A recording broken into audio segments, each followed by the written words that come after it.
This is the moment we've all been waiting for the thousands in attendance and the millions watching around the world. Let's get ready to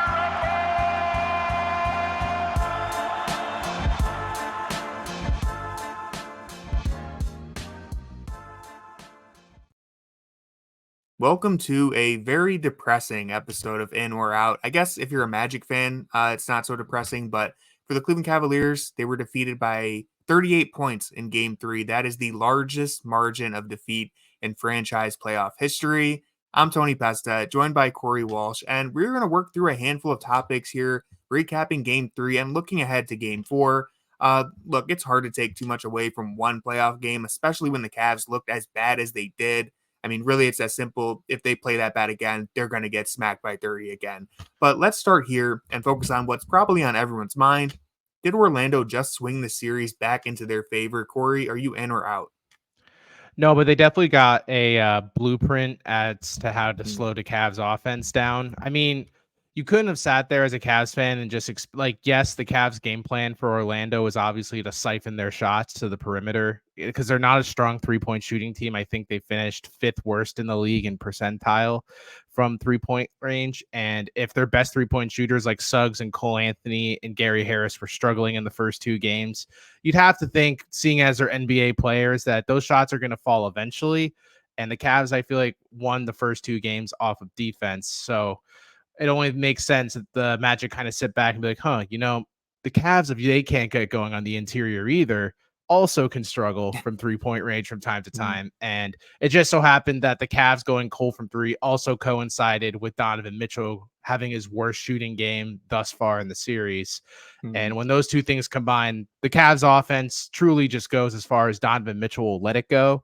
So I don't think they swung the series, but I think they realized by putting more pressure on Mitchell on off-ball screens or on-ball screens, then they kind of can dictate how they want the Cavs to play going forward. Yeah, definitely. I think that was the biggest swing, and just in terms of like they dictated everything in Game 3. We didn't really see them do that in the first 2 games. The adjustment to finally just put Jalen Suggs on Donovan Mitchell, I was waiting for it the whole time. They even started the game without that happening. Suggs was still on Garland, and then finally they said, all right, screw it. Suggs is our best perimeter defender. Donovan Mitchell's the best perimeter player in either team. Let's just put Suggs on Mitchell. And it kind of changed everything from there. They were trapping Mitchell a little more, forcing other players on the Cavs to make plays. And we'll talk a little bit more about their 3-point shooting in the next topic, but I really think that adjustment, if anything swings the series, it will be Jalen Suggs on Donovan Mitchell. Mitchell had just a very bad game. I mean, everyone on the Cavs had a bad game. You lose by 38 points.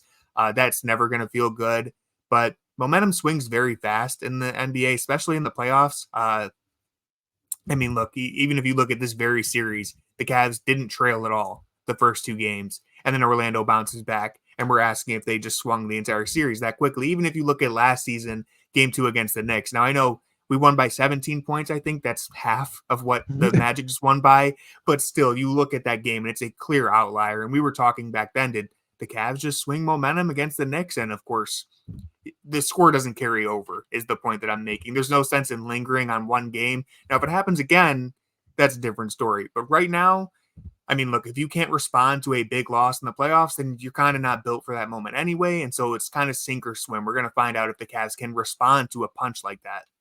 Yeah, you don't want to make basketball seem like it's this simple sport of the team that performed better won. But if you kind of look at the Magic in general, there was just a recipe for them to have one game where they absolutely put their foot on the Cavs' throats. I mean, they're back. This was their kitchen sink game. They were going to try everything, and this was their first game they at had home. To win this one. Yeah, if there was a game that they were going to just come out with their chest out and just play the way that they've been showing, that this team finished pretty highly in the Eastern Conference and has beaten all the top teams in the East for a reason. They're a strong defensive team, and their defense allows them to win games that they probably have no right winning, because offensively, this didn't really change my opinion of the Orlando Magic. They're still the same exact team that we kind of assumed they were through the first 2 games. The only difference is the shots the Cavs were willing to give them actually fell and Paolo Banchero, all those mid-range jumpers that he was doing fairly well with through the first 2 games were just falling. Backbreakers. They were all circus-style turn-away faders from like Yeah. the mid-range that if you gave him those shots again and like a simulation, that stat sheet would get replicated like 5% of the time. Yeah. So you could kind of just see the only issue overall is just that you felt like the Cavs didn't really take anything away positive that like they could have figured something out to build a blueprint on going forward. It's kind of like, all right, well, it didn't work the last game, but maybe if the shots fall, the game will be a lot closer in the next one. Because like with game 2 in Orlando, you saw them kind of trying the traps late in the game, and then the Cavs just kind of took the game away when Mitchell went on his individual run, broke through the traps. And it looked like in the first quarter they were going to do the same thing, because I think people automatically are forgetting that the game was very close in the first quarter. It felt like it wasn't until like that final minute, I think they went on like a quick run. Yeah, the Magic started like 1 for 8 to start that game, and it felt like it was 10-6, but it felt like the Cavs were up 20 from how bad the Orlando offense was playing, and then it just flipped immediately once the Suggs switch happened. So it just feels like I think it's easy to overreact because you hear franchise loss, like biggest loss in franchise history. It felt like it. The offense felt lifeless, but we also we're worried about that going into the postseason, and the Cavs surprised us through 2 games by playing very competent basketball. Oh yeah. I mean, exactly. I think anyone who listen, it's fair if you feel like you have no confidence in the Cavs responding to this, but let's look at the big picture. Most of us didn't have any confidence in them looking like they did in those first 2 games. So this has just been a roller coaster of a year for the Cavs. No one knows what to expect. Any version of the Cavs could show up in game 4. Something interesting that I think you mentioned is that, and I want to just say this because the Cavs, the first quarter was competitive. The Cavs started off the game good. I saw a lot of people kind of just, and maybe I'm wrong on this. If anyone disagrees, feel free to let me know in the comments. I don't think this was a game where the Cavs just had once they were down by 30, yes, they lacked energy. But I don't think the Cavs just came out flat and looked ugly from the beginning. I think it's just a major discredit to the Magic if you're writing this off as the Cavs just not trying hard enough. Cavs were playing hard for the first 2 quarters. Orlando just took it straight to them. The Magic played fantastic basketball. The Cavs were trying to run their offense, and Orlando took everything off the board. They played fantastic defense. They made some extra energy plays especially in that first quarter, but I don't think this was an effort issue for the Cavs. I think the Magic just took it to them. Yeah, I wrote this for a Fear the Sword article coming out soon, that the frequency that the Cavs took from the rim in the first 2 games versus this third, like it's just so apparent that Orlando wanted to take away the paint from them entirely. The percentages are completely dipped, and they literally are doing to the Cavs what the Cavs have been doing to the Magic. It's like, I know your bread and butter is getting to the rim or scoring in the short, but how would you like to completely have to rely on 3-point shooting? And your team has been the Cavs have not been offensively that great through 2 games. It's just that their defense is turning into good offense for them, and that's what Orlando just did to them pretty much. But the Cavs, they performed offensively through the first quarter how they've been performing through the series. It was just once the wheels really kind of came off, the Cavs couldn't find a way to respond other than having to rely on shots that weren't falling from perimeter. Yeah, and that's a good transition into our next topic, which is Cavaliers just can't buy a bucket from downtown. They're shooting 27% from deep. That would be one of the lowest 3-point percentages in recent playoff history if it holds true. Now, for whatever it's worth, the Magic aren't shooting that much better, and the Denver Nuggets are actually shooting even worse. That surprised me, but very different circumstances. I don't think Denver's very concerned right now about that. The Cavs, on the other hand, they might be a little worried. Corey, are you in or out on the Cavs snapping out of their cold spell before it's too late? I think with the nature of basketball, it's very much in the cards that the Cavs can turn this around, even not like for a permanent stretch of games, but like it's a law of averages. Like it will balance out eventually. The Cavs have talented shooters. We've seen all these players in cold spells right now: Darius, Donovan, Strus. Yeah. Even like I know Mobley's not like a volume shooter, but even his shot hasn't been hitting the way we kind of expected it to in the 3 attempts a game he ever takes. But it's all just going to average out, I think, for this team. I mean, you can't just sit here and be like, oh, I don't think for the next 3 games, if the Magic win the next 3 to end the series, that they're not going to hit a shot. Like, that just doesn't seem possible. We thought, you would think after the first 2 games for Orlando, it's like very clear, like, oh, this team just doesn't have it. Like, they can't shoot threes. But guess who hit the threes when it mattered yesterday? The Orlando Magic did. And it's that simple. Like, you can't just sit here and act like Nostradamus and say, yep, this is it. The Cavs are done. The 3-point shooting that they added in the offseason, worthless. Even George Niang will probably have a good game eventually.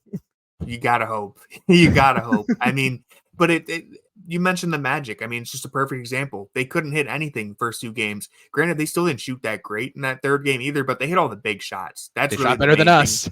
Yeah, they shot better than us, and they hit the important shots. I want to just highlight how bad the Cavs have been shooting. The Strus, Mitchell, and Niang trio shooting a combined 9 for 48. That's 18%. Jet Howard has played 6 total minutes. He has hit as many 3-pointers as Niang. Paolo Banchero has hit more 3-pointers in this series than Donovan Mitchell. You told me that entering the series, I'd be like, well, we lost. I mean, that's insane. Mitchell is off to another poor shooting start. The last few times that his teams have crumbled in the playoffs, I'm not blaming it entirely on him, but when his teams have lost in the playoffs, he has shot poorly from downtown. He's hit just 6 3-pointers in 3 games. Now, I know this is a high bar, but 6 3-pointers, that you could expect that from 1 game out of Mitchell, let alone 3. He scored 30 points in just 2 of his last 11 playoff games. That's not great. We really need him to be better. And it's even worse when the people around him aren't hitting shots. Strus has been ice cold. Niang has been ice cold. Darius Garland, while he's shooting above 40% from downtown, he's just not doing enough on offense. He's averaging 11 points per game. He has 10 turnovers to just 13 made field goals. And really, it's as simple as saying, hey, they got to snap out of it. They got to start making shots, because last season, and I know me and Jackson slightly disagree on this, but offense was their downfall last year. Like, listen, if you can't score 100 points, you're just not going to win 4 out of 7. Scoring 100 points should not be as painstaking as this Cavs team makes it look. And it's just a make or miss league. I mean, you got to hit the momentum shots. They made them in games 1 and 2. The Magic hit them in game 3. The Cavs can't find a way to knock down those important big shots at pivotal moments of the game. You're just not going to advance to the second round. Yeah, the thing with the Cavs offense too is it just feels like, the playoffs are always like a system of like, all right, how many points can I expect from X amount of players? And outside of Donovan Mitchell, you'd be like, all right, on a bad night, you would expect Donovan to maybe score 20. And then in game 3, he scored 12. But if I told you Donovan Mitchell scored 12 in a game, and then be like, or 13, fact check. If Donovan Mitchell scored 13 in a game, you'd be like, all right, well, someone probably had to step up in that time. And then it's like, oh, Jarrett Allen was the best option. Well, that's kind of bad, because in a good Darius day, had 5. Yep. The Cavs are in this problem where I couldn't tell you if Donovan Mitchell was playing poorly, who I think would be able to carry the reins and step up. In an ideal world, you would want that to be Darius, but with the way that Darius is kind of hampered these days, you don't really get a real idea of what kind of Darius you're going to get. And then with Suggs off of him, you would kind of think with Gary Harris on him, Darius can maybe get a little more going here, because Gary Harris isn't as effective as the defender as Jalen Suggs is. But I tell you what, it looked like he did a great job yesterday, because Darius had probably his worst game whatsoever, and it was pretty much more phased by Gary Harris's presence than Jalen Suggs, who was a better defender overall. So the Cavs offense is just in a really weird state right now. You would kind of hope that they use this really short turnaround time that the league loved to give them, which was really cool, to adjust to it. But it could just be a simple thing of, if the Cavs hit their threes at a better rate tomorrow, we might just completely move past game 3. But if it looks kind of the same, then it's like, all right, the Cavs have to change something here, because the Magic know that the shots aren't falling, and they'll wait until they do before they adjust. Yeah. And I mean, listen, if there's a reason for optimism, I know Max Strus right now has been poor, and we brought him in to hit 3-pointers. This is the guy he is in the playoffs. He's a very streaky shooter. He could go from being in a slump to all of a sudden he hits 5 threes next game and just blows it open. So that's the type of guy we brought in. And hopefully we get to see the best of Max Strus before it's too late. But you kind of hit on this, so let's move into our final topic. Now, I'm not going to, this isn't a super hot take or anything, but game 4 is going to be pretty dang important. Feels like the obvious potential turning point And so let's just ask the simple question. Does the winner of game 4 go on to win the series? I am not gonna like hit the alarm if the Cavs lose after game 4 because it's stupid to like repeat cliches, but the series doesn't get really interesting until the home advantage team loses. Yep.